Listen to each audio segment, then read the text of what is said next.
Dan tadi disampaikan sedikit nih Bang Frits dan Mas Adi Praetno bahwa narasi-narasi ini tidak ada yang terbukti menurut Bapak Yusril Iza Mahendra, dan juga adanya penjabat-penjabat yang dipilih ini katanya sudah ada tujuannya untuk memperluas suara, dan itu targetnya untuk Pilpres 2024 seperti yang dijelaskan pada film pendek Dirty Vote jika menonton ya Bang Frits dan Mas Adi ya di YouTube. Nah, ini tanggapannya bagaimana dari Bang Frits? Ya.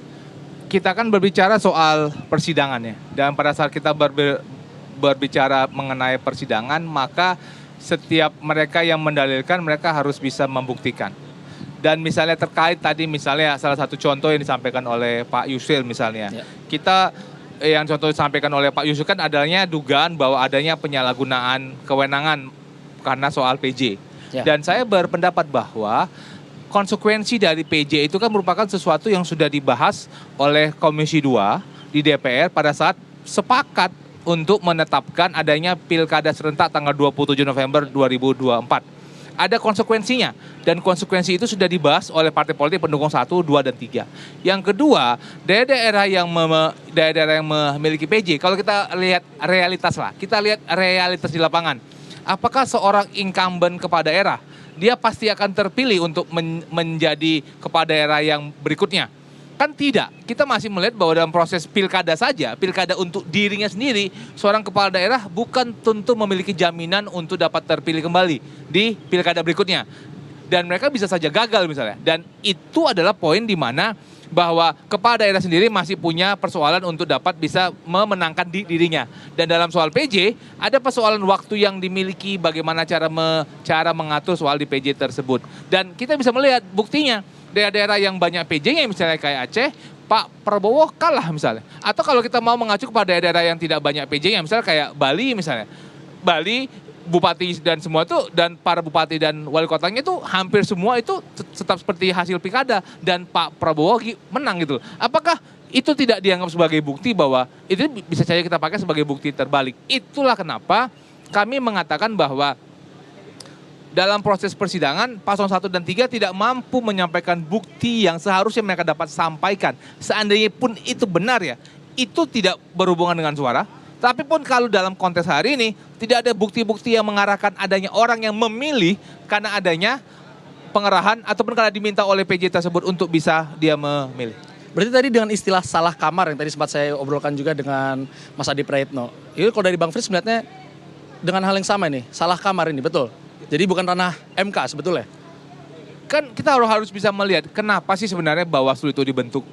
Kan Bawaslu-nya kan dibentuk kan hasil perenungan, hasil pembahasan Komisi 2 di DPR RI bersama dengan pemerintah.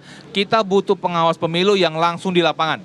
Dan kita adalah satu-satunya negara yang memiliki pengawas pemilu baik dari tingkat TPS, desa, kecamatan, kabupaten kota, sampai dengan di provinsi gitu. Kenapa itu dibentuk? Apalagi mereka menjadi permanen untuk jangka waktu 5 tahun untuk di kabupaten kota. Mereka dilatih, mereka di BIMTEK, untuk bagaimana proses penanganan pelanggaran pemilu.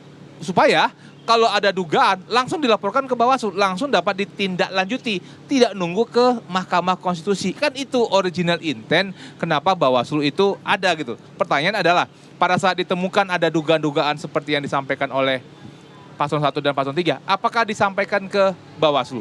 Misalnya ada 514 kabupaten kota, 38 provinsi misalnya. Kalaupun misalnya ada, kan pertanyaan gini, apakah ada nggak dilaporkan? Yang kedua, kalaupun ada dilaporkan, apakah itu ada di 50% dari kabupaten kota semua? Dan kalaupun ada misalnya laporan, apakah itu terbukti? Kan semua kan ada prosesnya Bang. Saya rasa kita semua, teman-teman, kita kan tidak mau sekedar dilaporkan saja tanpa ada bukti. Setiap daripada kita ingin ada punya proses due process of law. Adanya tata cara bagaimana proses penanganan. Kita pun dipanggil juga harus punya prosesnya. Dan itu adalah aturan hukum yang sudah disepakati oleh anggota Dewan, oleh Komisi 2 di DPR RI. Dan itu sudah dibungkus melalui peraturan Bawaslu, dan itu juga sudah didiskusikan oleh teman-teman di DPR. Jadi kalau misalnya seandainya, oh ini tidak ada penanganan pelanggaran tidak jelas, indikator-indikator bagaimana sebuah pelanggaran tersebut itu sudah didiskusikan juga oleh partai politik. Baik Bang Frits, kalau kita geser ke Mas Adi Praetno, melihat apa ya, kita ada wacana atau spekulasi ini bahwa Prabowo ini tetap menjadi presiden. Ini wacana yang kami dengar belakangan ini. Namun wakilnya ini standing hukumnya. Dan juga akan keputusannya nantinya akan dipilih oleh MPR nanti dari masing-masing fraksi mengusulkan. Nah, itu Mas Adi melihatnya seperti apa? Karena kita mendengar wacana-wacana seperti itu kami mendengar.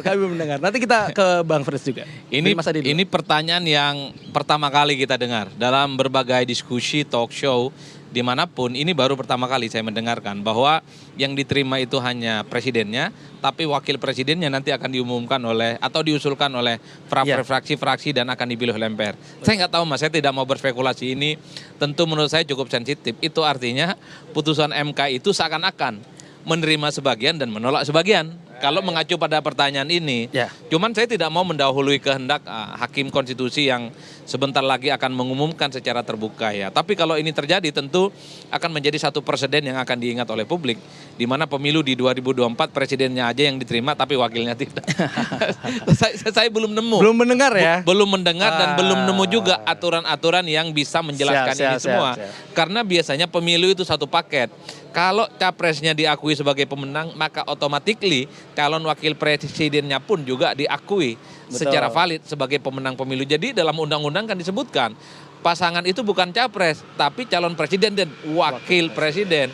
Jadi presidennya diterima, wakilnya juga diterima. Kecuali ada temuan-temuan khusus yang nantinya bisa ditunjukkan oleh hakim-hakim, yang bisa ditunjukkan oleh para dalil-dalil pemohon, bahwa keinginan seperti kubu nomor 1 nih khususnya kalau tidak salah, di mana hanya Prabowo yang diakui dan wakilnya tidak, ini akan menjadi satu menurut saya peristiwa politik yang cukup luar biasa, paling dahsyat abad ini. Wacana ini mengacu ke situ sebenarnya Mas Adi.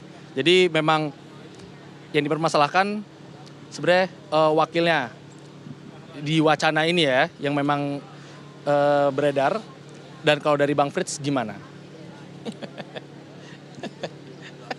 Karena baru dengar juga kayaknya nih ya. Ini orang Bawaslu, ini mantan Bawaslu. Gimana nih? Negara kita kan adalah negara berkonstitusi, negara aturan oleh hukum. Dan secara konstitusi, Undang-Undang Dasar 1945 itu sudah mengatur mekanisme proses pemilihan, bagaimana proses pelantikan, dan proses itu Undang-Undang Dasar tersebut kemudian kita mengenal kata-kata pemilihan presiden dan wakil presiden secara langsung. Itu juga sudah diatur dalam Undang-Undang Dasar. Jadi apabila itu mau dilakukan, maka harus melakukan perubahan Undang-Undang Dasar dulu gitu loh. Nah, apakah harus melakukan perubahan Undang-Undang Dasar? Harus. Kenapa? Karena itulah dasar kita untuk bertindak. Mahkamah Konstitusi bertindak berdasarkan Undang-Undang Dasar. KPU, Bawaslu bertindak karena ada Undang-Undang Dasar. Dan itu kemudian diturunkan kepada Undang-Undang Pemilu. Kenapa itu kita diperlukan?